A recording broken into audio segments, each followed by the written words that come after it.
በጥልቁ ውቅያኖስ ጨለማ ውስጥ የሰው ልጅ አይን ሊደርስበት በማይችልበት ብርሃን በውሃው ግፊት ተረቶ በጠፋበት በዚያ የቀዘቀዘ ዓለም ውስጥ አንድ ግዙፍና አስፈሪ አውሬ አድብቶ ይጠብቃል። ይህ አውሬ ከስጋና ከደም የተሰራ አይደለም። ከብረት ከሲሊኮንና ከኒውክለር እሳት የተገነባ የሰው ልጅ የቴክኖሎጂ ጥበብ የመጨረሻ ውጤት ነው። በኦሃዮ ክፍል ሰርጓጅ መርከቦች ሆድ ውስጥ በዝምታ ተኝቶ ትዕዛዝ የሚጠባበቀው ይህ የጥፋት መቅሰፍት ስሙ ትራይደንት 2 ይባላል። ትራይደንት 2 ተራ ሚሳኤል አይደለም። እሱ የዓለም መጨረሻ መጀመሪያ፣ የሀያላን መንግስታት የመጨረሻው የቃል ኪዳን በትርና ማንም ሊያቆመ የማይችል የሰማይ ላይ መብረቅ ነው። አሜሪካ ይህንን መሳሪያ በውቅያኖስ ግርጌ የደበቀችው ለጉራ አይደለም። ማንም ሊያጠፋት የማይችል የበቀል እሳት እንዳላት ለዓለም ለማሳሰብ እንጂ። የዚህን ሚሳኤል አስፈሪነት ለመረዳት በመጀመሪያ ወደ ውቅያኖስ ጥልቀት መውረድ ይኖርብናል። በሺዎች የሚቆጠሩ ቶን የሚመዝን የውሃ ጫና በሚያደቅበት ቦታ የሰርጓጅ መርከብ እንደ መንፈስ ይንቀሳቀሳል። በውስጡ 24 ትራይደንት 2 ሚሳኤሎችን አዝሏል። እያንዳንዳቸው ሚሳኤሎች ደግሞ በውስጣቸው እስከ 8 የሚደርሱና በተለያዩ ከተሞች ላይ እንዲያርፉ የተነደፉ የኒውክለር አረሮችን ይዘዋል። ይህ ማለት አንዲት ሰርጓጅ መርከብ ብቻዋን መላውን አህጉር ወደ አመድነት የመቀየር አቅም አላት ማለት ነው። ትራይደንት 2 አሜሪካ ካሏት የኒውክለር መሳሪያዎች ሁሉ ይበልጥ የሚፈራውና ለጠላት እንቅልፍ የሚነሳው በዋነኝነት የማይታይ በመሆኑ ነው። በምድር ላይ ያሉ ሚሳኤሎች በሳተላይት ሊታዩ ይችላሉ። በሰማይ ላይ ያሉ ቦምብ ጣይ አውሮፕላኖች በራዳር ሊጠለፉ ይችላሉ። ትራይደንት 2 ግን በውቅያኖስ ውስጥ የት እንዳለ ማንም አያውቅም። ዛሬ በአትላንቲክ ውቅያኖስ የታየው መርከብ ነገ በፓሲፊክ ግርጌ ተደብቆ ሊገኝ ይችላል። ይህ አድብቶ የመጠበቅ ብቃት አሜሪካን በማንኛውም ሁኔታ ውስጥ ሆና አጸፋይ መመለስ ፍጹም ኃይል ሰጥቷታል። የዓለም ፖለቲካ ተበላሽቶ ታላላቅ ሀያላን በጦርነት ተያይዘው የመጀመሪያው የኒውክለር ቦምብ በአሜሪካ ምድር ላይ ወደቀ እንበል። ከተማዎቹ ቢጠፉ፣ የመንግስት መዋቅሮች ቢፈራርሱም በትራይደንት 2 የታጠቁት ሰርጓጅ መርከቦች ግን አሁንም በውቅያኖስ ግርጌ በሰላም ይንሳፋሉ። ትዕዛዙ ከዋይት ሃውስ ወይም ከአየር ላይ ካለ አዛዥ ማዕከል ሲደርሳቸው የአስፈሪ ሂደት ይጀምራል። ይህ ሂደት የሰው ልጅ ታሪክ የመጨረሻው ገጽ ሊሆን ይችላል። የሰርጓጅ መርከቡ ታንኮች በከፍተኛ ግፊት አየር ላይ ይለቀቃሉ።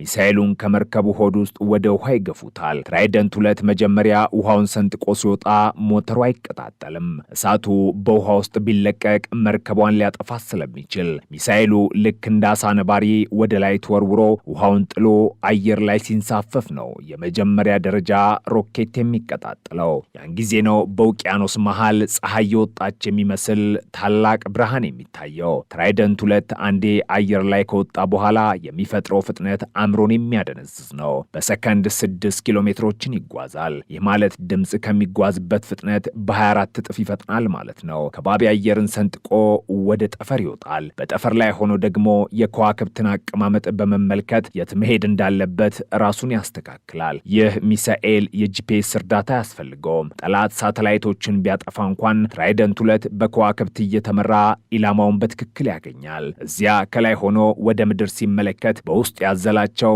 እነዚያ ትናንሽ የሞት መልእክተኞች ይለያያሉ። እያንዳንዳቸው እንደ ተወርዋሪ ኮከብ ወደ ተለያዩ ከተሞች ይወረወራሉ።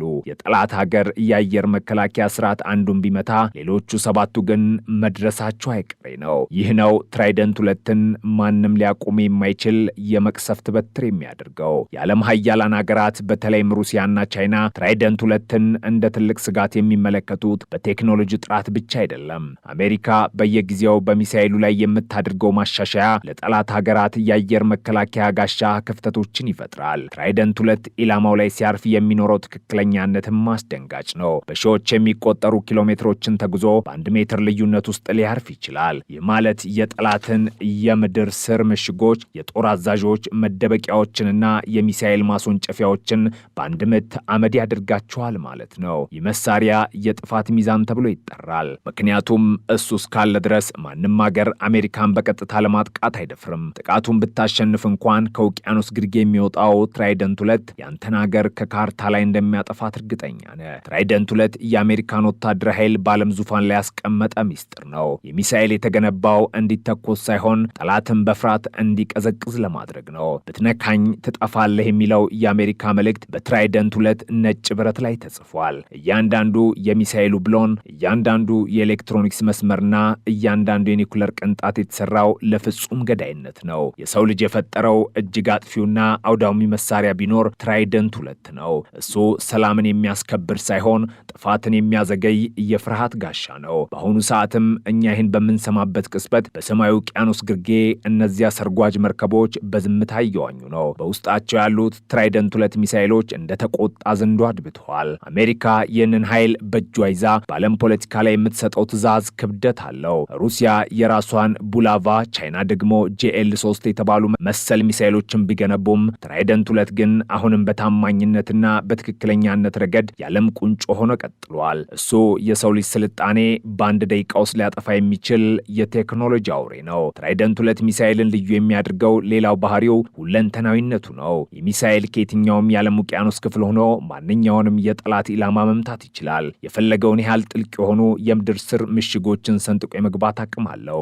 አሜሪካ ይህንን መሳሪያ የመጨረሻው አማራጭ ብላ ትጠራዋለች። ምክንያቱም ሁሉም ነገር ሲፈራርስ፣ ተስፋ ሲቆረጥና ዓለም በጨለማ ስትዋጥ ትራይደንት 2 የመጨረሻውን ቃል ይናገራል። ያ ቃል ደግሞ ጥፋት የሚል ነው። ለዚህ ነው ትራይደንት 2 በዓለም ላይ ማንም ሊገዳደሩ የማይችል አስፈሪ ኃይል የሆነው። እሱ የሰው ልጅ የፈጠረው እጅግ የላቀ ኢንጂነሪንግ ውጤት ቢሆንም የሰው ልጅን ሕልውና ለማጥፋት የተዘጋጀ መቅሰፍት ነው። አሜሪካ በዚህ ሚሳኤል አማካኝነት በዓለም ላይ ያላትን ወታደራዊ በላይነት አረጋግጣለች። ጠላቶቿ ትራይደንት 2ን ሲያስቡ የሚሰማቸው ስሜት አንድ ብቻ ነው፣ እሱም ፍርሃት። ምክንያቱም ከጥልቁ ውቅያኖስ የሚወጣውን ሞት መከላከል የሚችል ምንም አይነት ኃይል በዚህ ምድር ላይ ገና አልተፈጠረም። ትራይደንት 2 አሁንም በዝምታ ይጠብቃል። ያ ዝምታ ደግሞ ከማንኛውም ጩኸት በላይ ያስፈራል። የዚህ ሚሳኤል ምህንድስና ከሰው ልጅ አእምሮ በላይ ረቀቀ ይመስላል። እያንዳንዱ ትራይደንት 2 ሚሳኤል ወደ 44 ጫማ ርዝመት ያለው ሲሆን ክብደቱ ደግሞ ከ130 ሺህ ፓውንድ በላይ ነው። ይህንን ግዙፍ አካል በሰከንዶች ውስጥ ወደ ጠፈር መተኮስ የሚችል የሮኬት ሞተር አለው። ሚሳኤሉ በ3 ደረጃዎች የተከፋፈለ ሲሆን እያንዳንዱ ደረጃ ሲጠናቀቅና ነዳጁ ሲያልቅ ይለያያል። በመጨረሻም የሚቀረው ያ የአውቶቡስ ተብሎ የሚጠራው የጭንቅላት ክፍል ነው። ይህ ክፍል በጠፈር ላይ ሆኖ እነዚያን የኒውክለር አረሮች ልክ እንደ ተሳፋሪ በተለያዩ ቦታዎች ላይ ያወርዳቸዋል። እያንዳንዱ አረር ደግሞ ሂሮሺማ ላይ ከወደቀው ቦምብ በ10 እና በ20 እጥፍ የሚበልጥ አጥፊ ኃይል አለው። ይህ ማለት አንድ ትራይደንት 2 ሚሳኤል ብቻውን 10,000 ሂሮሺማዎችን በአንድ ጊዜ መፍጠር ይችላል ማለት ነው። የአሜሪካ የባህር ኃይል ጀነራሎች እንደሚሉት ትራይደንት 2 የማይሳሳት መሳሪያ ነው። ባለፉት 30 ዓመታት ውስጥ ከ170 በላይ የተሳኩ የሙከራ ተኩሶች ተካሂዶበታል። የአይነቱ አስተማማኝነቱ በዓለም ላይ ለየትኛው ሚሳኤል አልተሰጠም። ጠላት አሜሪካን ለማጥቃት በሚያስብበት ጊዜ ይህ 99 በመቶ አስተማማኝ የሆነው ሚሳኤል አጸፋውን እንደሚመልስበት ያውቃል። ይህ ዕውቀት ደግሞ ትልልቅ ጦርነቶች እንዳይነሱ የሚያደርግ የሰላም ዋስትና ሆኖ ያገለግላል። ነገር ግን ይህ ሰላም በሽብርና በፍርሃት ላይ የተመሰረተ ሰላም ነው። ትራይደንት 2ን ስናስብ የምናስበው ስለ ብረትና ስለ ነዳጅ ብቻ አይደለም። የምናስበው ስለ ሰው ልጅ ዕጣ ፈንታ ነው። ይህ መሳሪያ የሰው ልጅ ጥበብ ምን ያህል ሊልቅ እንደሚችል ያሳያል። በተመሳሳይ ጊዜ ደግሞ ያ ጥበብ ለጥፋት ሲውል ምን ያህል አስፈሪ እንደሚሆን ያስገነዝባል። ትራይደንት 2 በውቅያኖስ ግርጌ ተኝቶ የሚተነፍሰው የሞት ትንፋሽ የዓለምን ጂኦፖለቲካ እንደ ማዕበል ያናውጠዋል። አሜሪካ ይህን ሚሳኤል እስከ 2042 ዓመተ ምህረት ድረስ በአገልግሎት ላይ ለማቆየት አቅዳለች። ይህ ማለት ለሚቀጥሉት በርካታ አስርት ዓመታት ትራይደንት 2 የዓለም የበላይነት ምልክት ሆኖ ይቀጥላል። ትራይደንት 2 ተራ ስም አይደለም። እሱ የኃይል የጥፋትና የአይበገሬነት ትርጉም ነው። ጥልቁ ውቅያኖስ ይህንን ምስጢር ደብቆ ይዟል። ሰማዩ ደግሞ ይህንን መቅሰፍት ለመቀበል ሁልጊዜም ክፍት ነው። ትራይደንት 2 አሜሪካ የያዘችው የሳምሶን በትር፣ ዓለም የምትፈራው የዝምታ ገዳይ፣ የሰው ልጅ ስልጣኔ የመጨረሻው ዘበኛ።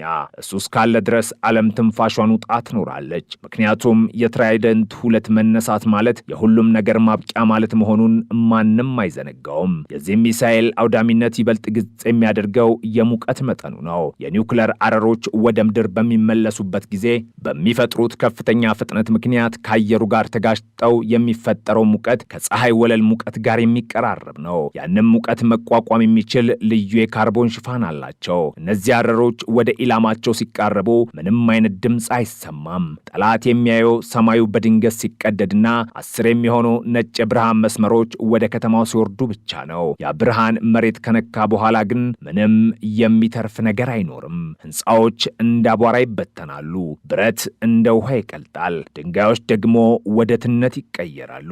ይህ ነው ትራይደንት 2 የሚያመጣው ፍጹም ጥፋት። አሜሪካ ይህን ሚሳኤል የምታመርትበትና የምታሻሽልበት ወጪ በቢሊዮን የሚቆጠር ዶላር ነው። ነገር ግን ለዋሽንግተን መሪዎች ይህ ወጪ ለነጻነታቸውና ለሀያልነታቸው የሚከፈል ዋጋ ነው። ትራይደንት 2 አሜሪካን የማትነካ አድርጓታል። የትኛውም አምባገነን ወይም ሀያል መንግስት ቢነሳ በመጀመሪያ የሚያስበው በውቅያኖስ ውስጥ ስለተደበቁት እነዚያ 24 ሚሳኤሎች ነው። የስልታዊ የበላይነት አሜሪካን በመካከለኛው ምስራቅ በአውሮፓና በኤስያ የምትሰጠውን ፖለቲካዊ ውሳኔ ማንም እንዳይቃወመው ያደርጋል። በዓለም የጦርነት ታሪክ ውስጥ ብዙ ሚሳኤሎች መጥቶ አልፈዋል። ቪቱ፣ ሻሃብ፣ ዲኤፍ-41 እና ሌሎችም ስማቸው ገዝፎ ነበር። ነገር ግን እንደ ትራይደንት 2 ለግማሽ ክፍለ ዘመን የዓለምን ጸጥታ ያስከበረና ያስፈራ መሳሪያ የለም። እሱ የብረትና የጥበብ ጋብቻ ውጤት ነው። እሱ የሰው ልጅ የፍርሃትና የጥበቃ ፍላጎት መገለጫ ነው። ትራይደንት 2 በውቅያኖስ ግርጌ ሆኖ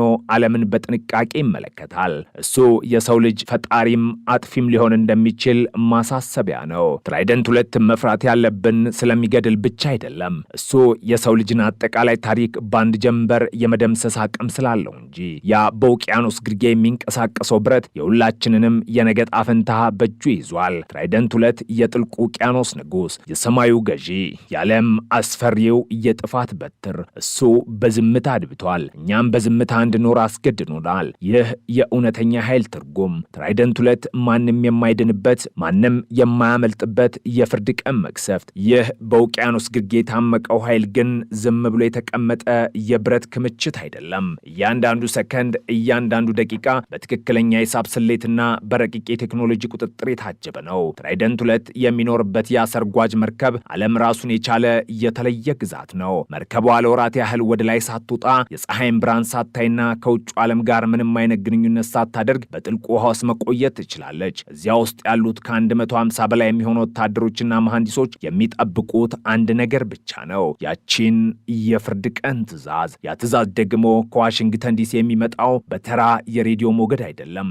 ውሃው እጅግ ጥልቅ ከመሆኑ የተነሳ መደበኛ የሬዲዮ ሞገዶች ሊሰነጥቁት አይችሉም። ለዚህም ሲባል አሜሪካ ኢኤልኤፍ የተባለና በመላው ምድር ላይ የሚጓዝ እጅግ ረቂቅ የሞገድ ስርዓት ትጠቀማለች። የሞገድ በውቅያኖስ ግርጌ ለሚገኙት ገዳይ መርከቦች ትዕዛዝ ሲያስተላልፍ ትራይደንት 2 ከእንቅልፉ ይነቃል። ትራይደንት 2 አንዴ ከተተኮሰ በኋላ ያለው ጉዞ የሰው ልጅን የማሰብ አቅም የሚፈታተን ነው። ሚሳኤሉ ከውሃ ወጥቶ አየሩን ሲሰነጥቅ በውስጥ ያለው የናቪጌሽን ስርዓት በሰከንድ የከዋክብትን ካርታ ያነባል። MK6 የተባለው ይህ ስርዓት ሚሳኤሉ በጠፈር ላይ በየትኛውም አቅጣጫና በምን አይነት ፍጥነት እየተጓዘ እንደሆነ በከፍተኛነት ይቆጣጠራል። ትራይደንት 2 የጂፒኤስ ሳተላይቶች ቢመቱ ወይም የጠላት የኤሌክትሮኒክስ መሳሪያዎች ግንኙነቱን ቢያውኩት እንኳን ከጥንት ጀምሮ የሰው ልጅ ሲመራባቸው በኖሩት በከዋክብት ብርሃን ተመርቶ ኢላማውን አያጣውም። ይህ የጥንታዊ ጥበብና የዘመናዊ ቴክኖሎጂ ጋብቻ ትራይደንት 2ን ማንም ሊያታልለው ወይም ሊያመክኑ የማይችል ልባም ገዳይ ያደርገዋል።